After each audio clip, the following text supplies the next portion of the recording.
Salam Nusantara. Saudara-saudara, hari ini saya ingin bercerita kepada teman-teman semua bahwa beberapa hari yang lalu kami para ekonom yang tertarik membahas persoalan-persoalan ekonomi Indonesia bertemu dan mendiskusikan hal-hal yang berkenaan dengan apa yang sedang kita hadapi. Kesimpulannya adalah kita sedang mengalami apa yang disebut dengan penurunan pendapatan atau defisit APBN. Jumlahnya luar biasa. Dan itu merupakan problem yang sangat besar yang selama ini siapapun presidennya tidak dengan mudah bisa diselesaikan. Kepemimpinan kepresidenan hari ini ternyata juga masih menggunakan tim yang sama, ekonom yang sama, dan cara berpikir yang sama, sehingga kita sangat cemas mereka tidak mampu menyelesaikan problem defisit itu. Karena itu kami mencoba memberikan beberapa alternatif, diantaranya misalnya jika sebuah negara mengalami defisit yang luar biasa sehingga APBN yang kempes, yang harus mereka lakukan adalah mereka tentu saja harus mengganti para pemain dan agensi ekonomi. Yang kedua, merubah pola pikir dan pola tindak dari seluruh arsitektur ekonomi lama untuk mencari terobosan-terobosan baru. Dan di antara terobosan-terobosan baru itu, rekomendasi yang pertama adalah melakukan apa yang disebut dengan rekapitalisasi dan nasionalisasi aset-aset strategis.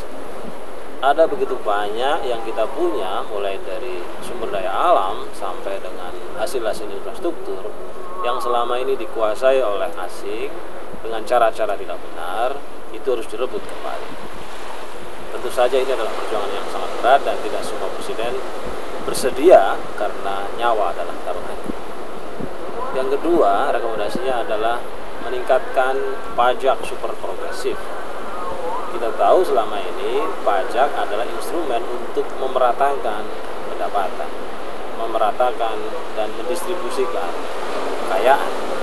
Tetapi rezim neoliberal dan pemerintahan yang berkembang hari ini memanfaatkan pajak hanya sebagai alat untuk menekan mereka yang pendapatannya justru sangat kecil. Itulah mengapa daya bayar masyarakat kita menurun. Pada saat yang sama, pajak kemudian menjadi sangat lemah posisinya ketika berhadapan dengan orang kaya. Padahal dalam sistem pemerintahan apapun dan dalam negara apapun, ideologi yang harus dikembangkan adalah ideologi pemerataan, sehingga pajak kepada orang kaya mestinya merupakan pajak yang harus lebih diutamakan daripada kelompok-kelompok miskin dan terpinggirkan. Bukan hanya pajak dalam pengertian progresif, tapi juga super progresif.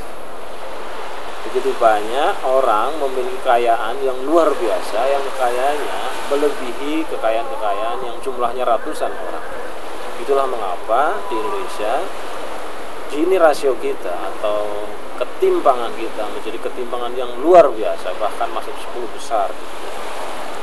Jika cara-cara mengatasinya seperti ini, di mana instrumen pajak hanya tajam kepada kaum miskin, maka defisit APBN, berkurangnya pendapatan tidak akan bisa diselesaikan. Memang kami mencurigai defisit APBN ini dibuat sedemikian rupa oleh para elit dalam rangka menciptakan utang.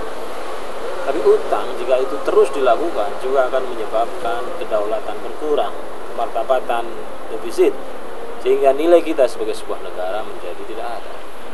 Karena itu solusi utang, solusi gade, dan solusi yang tidak menempatkan pajak secara konstitusional sebagai upaya untuk memastikan pendapatan bertambah adalah solusi yang tidak benar, solusi yang kurang tepat.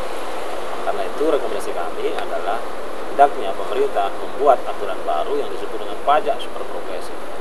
Hendaknya orang-orang kaya, orang-orang super kaya itu ditarik secara lebih keras, secara lebih kontinu, secara lebih tinggi nilai pajaknya daripada orang miskin. Dengan dua langkah progresif ini, berupa nasionalisasi aset strategis dan rekapitalisasinya, beserta pajak super progresif, insya Allah, moga-moga defisit APBN kita bisa ditutup. Dan dengan demikian kita tidak akan utang, dengan demikian kita tidak perlu melakukan pegadaian, dan tentu saja APBN akan sehat, dan dengan sehat itu seluruh keinginan kita di dalam membangun baik infrastruktur maupun infrastruktur yang lain bisa dikerjakan secara lebih elegan, dan pada saat yang sama kedaulatan kita sebagai bangsa, kedaulatan kita sebagai negara akan terpenuhi. Salam